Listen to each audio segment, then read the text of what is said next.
How's it going, and welcome to The Guitar Effect. My name's Rob. In this episode we're going to be taking a look at the Joyo, or in my case a Mooer American sound pedal, and its use as an amp replacement. But before we do, as always, I'll ask you to please like and subscribe and hit that notifications bell so you can be kept up to date every time I release a new video. So here it is, the Mooer American sound. So this is a pedal that's made by probably 3 or 4 of the Chinese manufacturers, and it emulates a Fender amp. It emulates several Fender amps. It emulates like Twins, Deluxes, Tweeds, Bassmans, and Supersonics, right? So it has a really amazing character control that emulates different amplifiers.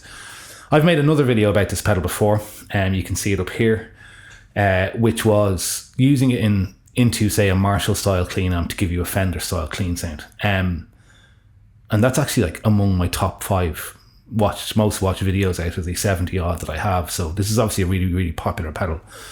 In that video, I was using it into an amplifier, right? And then miking the speaker or using the direct out of the amplifier. I wasn't using it as a amp replacement, but recently the wedding/function band that I'm in decided that we wanted to go ampless and on ear monitors. So I went out and bought the Headrush gig board for that purpose.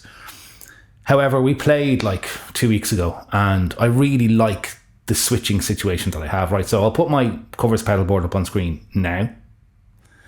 And as you can see, it's an MS3 with some pedals in the loops. And then I use the MS3's presets to switch between clean, dirty, heavy and lead, right? So if I use the gig board, I've got to adapt to a new style of switching because it doesn't have as many switches. It's not set up the same way as the MS3, which is all fine. And I can do that and learn it and become accustomed to it. However, I really like the way, and I'm used to the way the MS3 works. So and the only thing I use the amp for on stage is monitoring, because then I take the DI out of the back of it into the PA.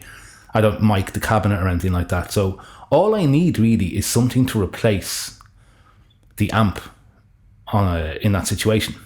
So I could go out and buy like a high-end, like an amplifier box or a Humbolt DSM, whatever it's called, the silver box. But a simplifier, that's what that's called.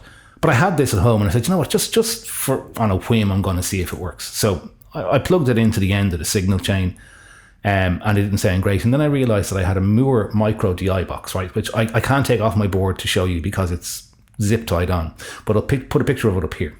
So it's just a micro DI box. It's a standard DI box that has a cab sim that you can turn on and off. And when I turn the cab sim on, it just sorted out the sound completely. So it's really impressive in that way. And I have put together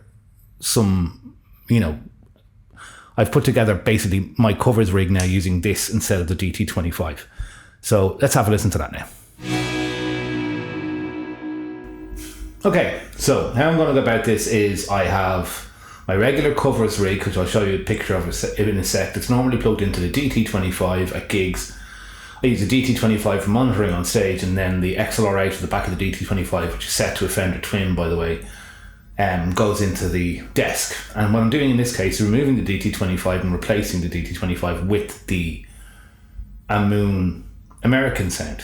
So what I'm going to do is just show you first of all the sound without any amp sim or cab sim on, and then I'll talk you through how I use the American sound as a replacement amp. Okay, so first of all, I'll switch my pedalboard cam now. So you can see here, I have the MS3 on the ground, and then I have the Mosky Amp Turbo plugged into loop 2. I have the clone just under the American sound there, which is the Mosky Silver Horse plugged into loop 1, and then I have the Dark Matter plugged into loop 3.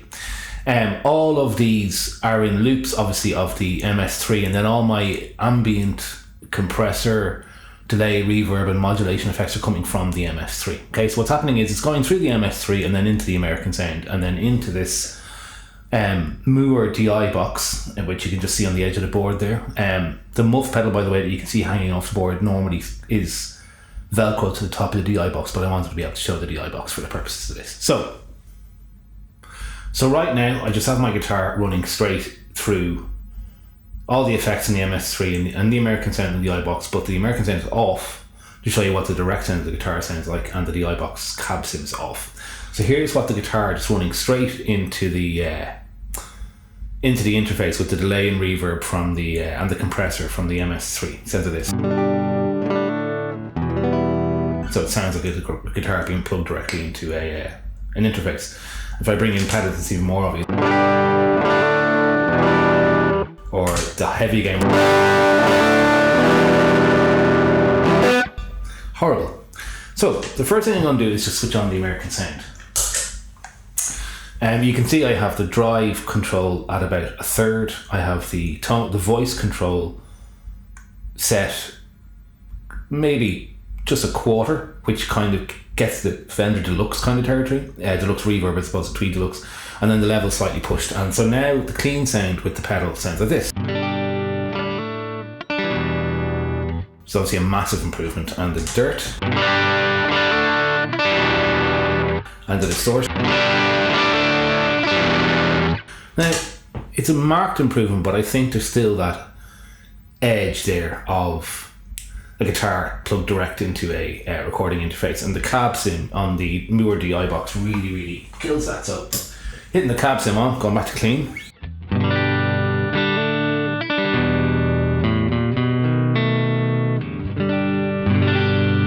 Going to the dirty sound, back pickup.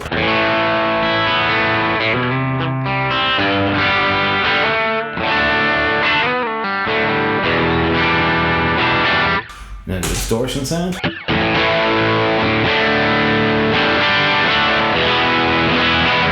And the lead sound.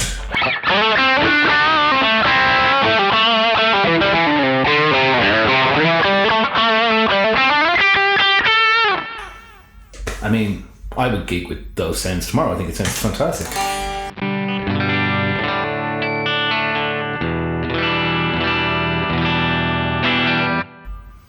So that's, just to be clear, that's just the American sound doing the preamp and the Mooer DI Box's cab sim. That's all.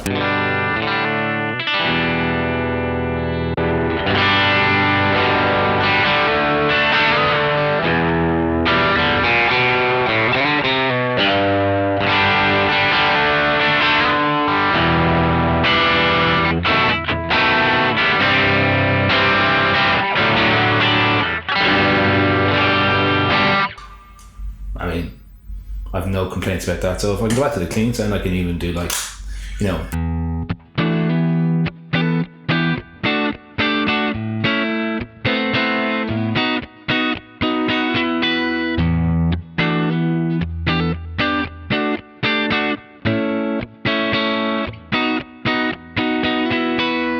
Then I can just add in the clone.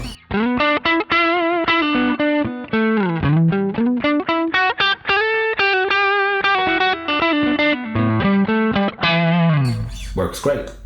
I can do the same with the dirty tone.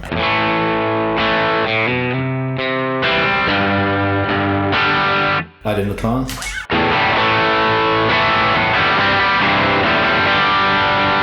I mean, really, in truth, it does behave pretty much exactly the way the guitar sounds in headphones when I'm using the DT25. So, I mean, serious consideration about whether I need anything other than this for going live. So what I'm going to do is, I'm just going to change guitars. I'm going to set it up differently so that you're getting more of the American sound, you get more of a characterful sound, you're getting an overdrive out of it in the same situation. So just give me a sec. Okay, so I switched over to my Les Paul Junior, right?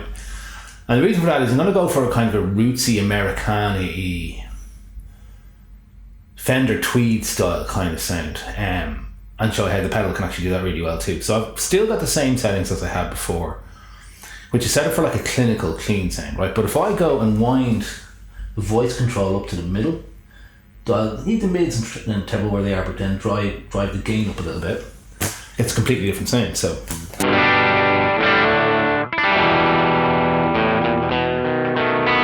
even get a little bit more drive. And it gets a little bit noisy now.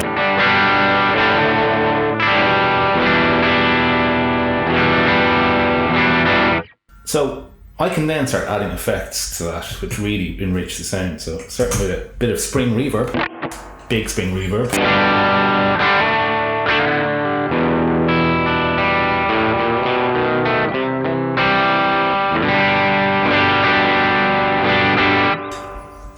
add a clone to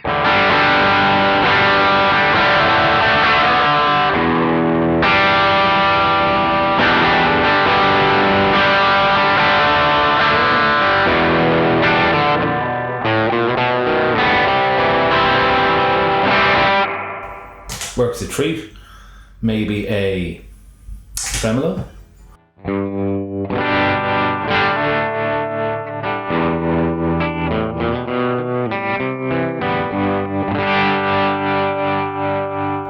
The pedal is handling that kind of sound really, really well.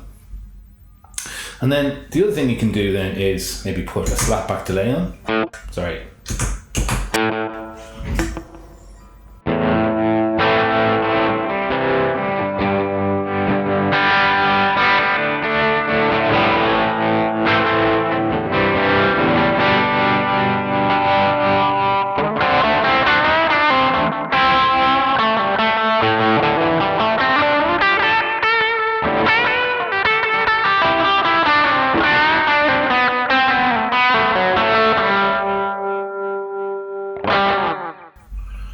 And perhaps turn that off, put a Leslie on.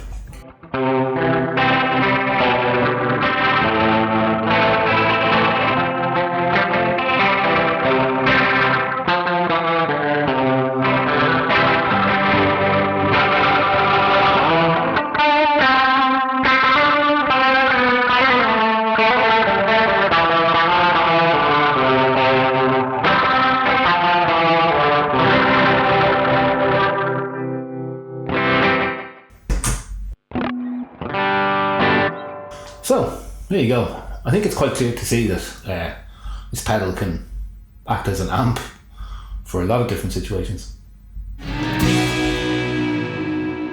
So there you have it.